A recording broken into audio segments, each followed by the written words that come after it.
أمين فيسبوكي حر.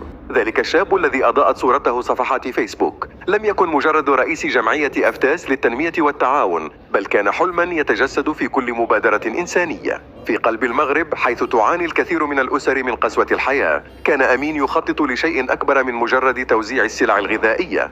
كان يسعى لتغيير واقع المجتمعات الأكثر حاجة، محولا الأمل إلى واقع ملموس. بفضل الدعم المادي من المتبرعين بدأ أمين بتوزيع المواد الغذائية، لكنه لم يتوقف عند هذا الحد.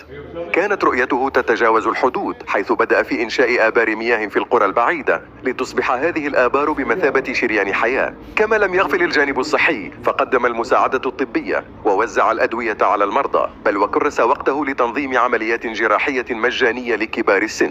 أصبح أمين رمزا للتضامن الإنساني، حيث تتجلى فيه قيم الرحمة والإحسان، ليبقى مشعل الأمل في قلوب من يحتاجون. وقد أثمر جهده بالفوز بجائزة صناع الأمل في دورتها الرابعة بالإمارات العربية المتحدة. من جهة عبر عن امتنانه العميق بكلمات تقدير مؤثرة. أتوجه بالشكر الجزيل لدولة الإمارات لعطائها غير المحدود، وللشيخ محمد بن راشد، كما أتقدم بالشكر لكل من دعمني وشجعني للوصول إلى هذه المرتبة الشريفة من التقدير.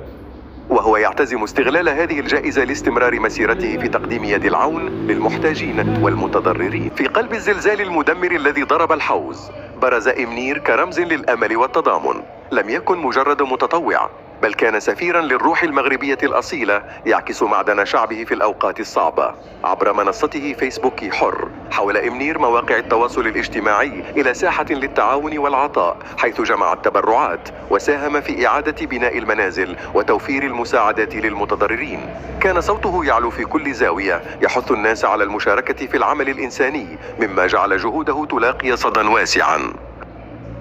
توج إمنير بجائزة تميز، لكن ذلك لم يكن سوى بداية لرحلة جديدة. استمر في قيادة جمعية أفتاس للتنمية والتعاون، حيث عمل بلا كلل على حفر الآبار وتوفير الأضاحي للفقراء. كانت خطواته تؤكد أن العطاء هو جزء لا يتجزأ من الهوية المغربية. في عالم مليء بالتحديات، أصبح إمنير مثالا يحتذى به، يزرع الأمل في قلوب الجميع، ويثبت أن التعاون يمكن أن يغير مصيرك. من يدعوه إلى التمسك بالمحتوى الخيري على مواقع التواصل الاجتماعي، مضيفا: أتصور أنه إذا لم يكن هناك تسليط لمعاناة السكان وحل مشاكلهم، فبأية غاية سنستعمل هذه الوسائط؟ قبل أن يخلص إلى أن تشخيص مشكل ونشره يوفر الحل سريعا. ولاحظنا كيف تحولت أحوال الكثيرين من الناس من الأسوأ إلى الأفضل. لكل ما سبق، ولأجل تسويقه صورة المحتوى التضامني الدال على الخير المساهم في الدعوة إلى التعاون بالبر والتقوى المجتمعات.